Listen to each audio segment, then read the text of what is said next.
warahmatullahi wabarakatuh. Perkenalkan, nama saya Putri Kahlati Diana. Di sini saya akan mempresentasikan bisnis plan tentang usaha jamu kunyit asam. Langsung saja ke PPT-nya. Baik, di sini saya akan menjelaskan di PPT-nya agar mudah dipahami. Bagi kalian yang belum nonton video tutorial jamu kunyit asam, kalian bisa nonton di YouTube channel saya. Nanti saya akan taruh linknya di description box. Baik, saya jelaskan apa sih bisnis plan itu. Bisnis plan atau yang disebut dengan perencanaan bisnis merupakan pernyataan formal yang berisi tujuan berdirinya sebuah bisnis. Alasan mengapa pendiri bisnis tersebut yakin tujuan tersebut bisa dicapai, dan juga strategi atau rencana apa yang akan dijalankan guna mencapai tujuan tersebut. Rencana bisnis juga bisa mengandung informasi mengenai latar belakang organisasi atau tim yang bertanggung jawab untuk memenuhi tujuan itu. Nah, tujuan dibuatnya bisnis plan itu apa sih? Yang pertama, untuk mempertajam rencana-rencana yang telah ditetapkan atau rencana yang diharapkan. Yang kedua, untuk mengetahui arah dan tujuan perusahaan. Yang ketiga, sebagai cara untuk mencapai sasaran yang ingin dicapai. Dan yang terakhir, sebagai alat untuk mencari laba atau rugi suatu perusahaan tersebut. Nah, di sini saya mengambil usaha jamu kunyit asam.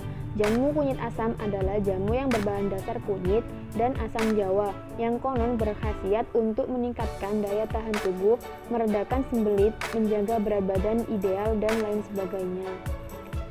Mengapa saya memilih produk jamu kunyit asam? Seperti yang kalian ketahui, pada saat ini sedang maraknya virus corona atau yang disebut dengan COVID-19. Virus tersebut berdampak sangat buruk kepada masyarakat.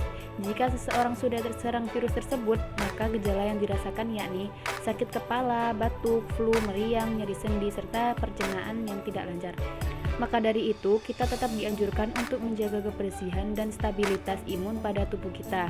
Salah satunya dengan cara mengkonsumsi jamu tradisional. Berbicara tentang jamu tradisional, kini sudah jarang ditemukan pedagang jamu tradisional yang berkeliling.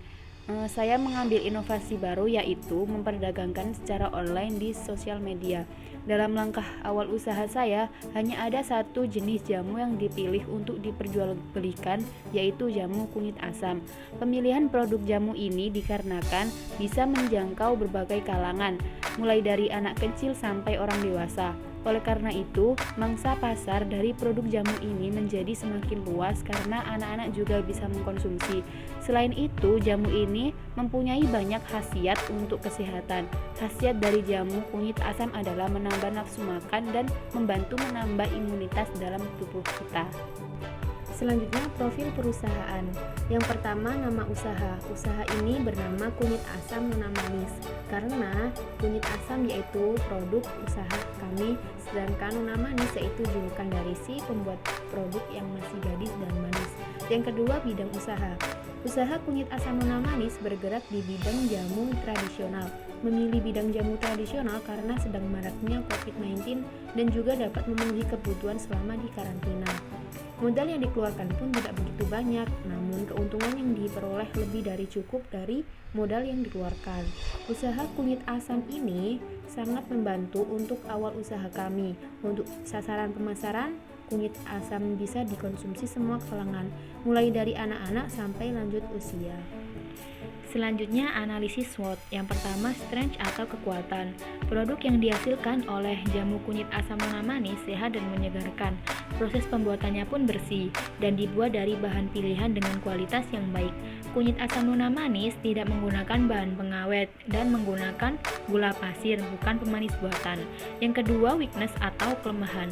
Kelemahan produksi dapat disebabkan karena bahan baku jamu. Perubahan harga gula yang secara tidak langsung akan mempengaruhi produksi. Jika harga gula naik, harga jamu tersebut juga akan naik. Diperkirakan jumlah konsumen juga akan menurun. Hal ini sesuai dengan prinsip permintaan. Jika harga naik, maka permintaan akan turun. Gula menjadi bahan pokok yang sangat mempengaruhi kualitas jamu yang diproduksi. Gula tidak dapat diganti dengan bahan pemanis apapun, apalagi pemanis buatan yang bisa mempengaruhi kesehatan tubuh. Yang ketiga, opportunity atau peluang. Produsen yang memproduksi jamu tradisional dengan teknik pemasaran secara online melalui media sosial masih jarang ditemukan. Kebanyakan jamu tradisional dipasarkan hanya di warung atau di toko saja. Jadi peluang untuk memproduksi kunyit asam dengan teknik online shop mempunyai mangsa pasar yang masih luas, apalagi sekarang masyarakat sedang menerapkan social distancing di mana masyarakat tidak diperbolehkan pergi ke tempat yang berkerumun. Yang terakhir, threat atau ancaman. Melihat begitu mudahnya proses pembuatan jamu tradisional kunyit asam, maka tidak bisa dipungkiri jika akan banyak produsen baru bermunculan dengan produk dan teknik pemasaran yang sama dan semakin bersaingan. Apalagi jika harga yang ditawarkan oleh produk-produk yang baru tersebut dijual dengan harga yang jauh lebih murah. Selanjutnya, analisis lingkungannya, produk dan segmentasi pasar. Produk ini adalah jamu tradisional yang dibuat dari bahan alami yang rasanya asam manis dan baik untuk kesehatan, serta harganya sangat terjangkau. Segmentasi pasar. Segmentasi pasar dari produk ini yaitu untuk kalangan umum karena dapat dikonsumsi oleh semua kalangan, mulai dari anak-anak sampai lanjut usia. Target pasarnya. Target pasar produk ini mencakup semua kalangan, sedangkan untuk pemasaran jamu tradisional ini dengan cara dipromosikan di media sosial, sehingga konsumen yang akan membeli produk ini bisa menghubungi produsen dan produsen siap mengantarkan produk tersebut. Akan tetapi untuk wilayah pengantaran produk juga dibatasi, yakni maksimal 10 km dari tempat produsen. Kemudian marketing mixnya 4P. Ada produk, promotion, place, dan price. Untuk produk pada tahap pertama, kami menghasilkan produk yang dibuat homemade, artinya produk yang dihasilkan asli dibuat oleh kami sendiri tanpa bahan pengawet atau pemanis buatan apapun. Pada tahap kedua yaitu promotion. Promosi yang kami lakukan yaitu secara online melalui media sosial, yakni di WhatsApp, Facebook, ataupun Instagram. Yang pada tahap ketiga yaitu place. Untuk tempat penjualan kami menjualnya secara online, jadi untuk produksinya yaitu di rumah. Sedangkan penjualan dengan teknik delivery order atau pengantaran, bisa beli di rumah untuk pelanggan tetangga terdekat. Kemudian pada tahap price, yaitu strategi yang kami lakukan adalah menjual produk sebanyak-banyaknya dengan harga yang terjangkau dengan tidak mengurangi kualitas isi produk. Selanjutnya analisis keuangan. Yang pertama modal. Dari bahan-bahannya saya mengambil kunyit setengah kilogram dengan harga 10.000. Yang kedua asam jawa seperempat kilogram yang berharga 10.000. Yang ketiga gula merah 3/4 kilogram dengan harga 12.000. Yang keempat gula pasir 1 ons dengan harga 2.000. Dan yang kelima air 5 liter dengan harga 1.000. Sebenarnya di sini ada garam, cuman pemberian garam cuma sedikit, jadi saya tidak mencantumkannya pada tabel. Jumlah keseluruhan bahan-bahan tersebut berharga 35.000. Yang kedua perlengkapan. Yang pertama ada botol kemasan 10 biji yang berharga 9.000. Jadi 9.000 itu per satu bijinya Rp900. Yang kedua stiker 20 lembar dengan harga 5.000. Jumlah keseluruhan perlengkapan tersebut berharga 14.000. Jadi modal yang dibutuhkan untuk satu kali produksi jamu kunyit asam adalah 49.000. Total modal yang digunakan dalam satu kali produksi yang menghasilkan 10 botol jamu kunyit asam. Yang kedua, perkiraan pengeluaran. Modal sejumlah 49.000 mampu untuk memproduksi 10 botol jamu kunyit asam. Kemudian, menghitung HPP. HPP sama dengan modal dibagi produksi, sama dengan 49.000 dibagi 10. Hasilnya 4.900. Yang ketiga, perkiraan laba atau rugi. Laba yang diinginkan 25% sama dengan laba kali HPP, sama dengan 25% dikali 4.900 sama dengan Rp1.225.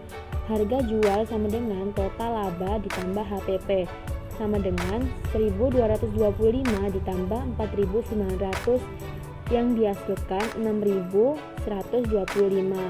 Saya bulatkan jadi 6.000. Yang keempat, perkiraan pendapatan.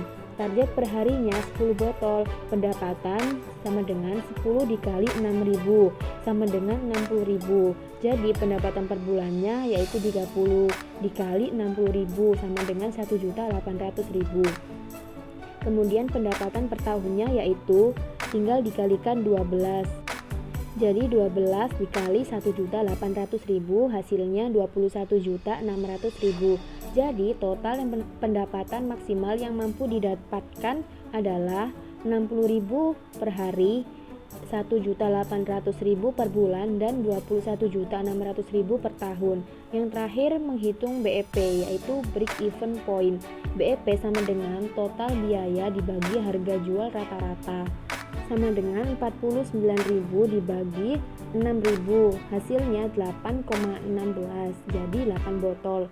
Total perharinya sama dengan BEP dibagi target penjualan per hari, sama dengan 8 dibagi 10, jadi hasilnya 0,8 per hari. Untuk mencapai BEP harus menjual 8 botol setiap harinya. Kemudian mengenai kemungkinan perluasan usaha. Kemungkinan perluasan usaha yaitu kami akan memperluas jaringan pemasaran produk dengan cara menjualnya ke warung-warung atau ke tempat makan, serta memperbanyak variasi ukuran kemasan botol agar konsumen bisa menikmati sesuai yang mereka inginkan. Nah, pada kesimpulannya dari kegiatan yang kami lakukan adalah bahwa mahasiswa sangat memerlukan proses pembelajaran seperti ini karena kami bisa secara langsung merasakan bagaimana cara membuat produk serta menawarkan dan menjualnya kepada orang lain. Pengalaman ini bisa menjadi dasar ketika nanti kami akan membuka suatu usaha, asal ada kemauan dan keinginan. Mungkin itu saja yang dapat saya sampaikan. Kurang lebihnya mohon maaf sebesar-besarnya jika dalam video ini masih banyak kekurangan, karena di sini saya juga masih belajar dalam pembuatan video. Saya akhiri ya. Wassalamualaikum warahmatullahi wabarakatuh. Bye bye.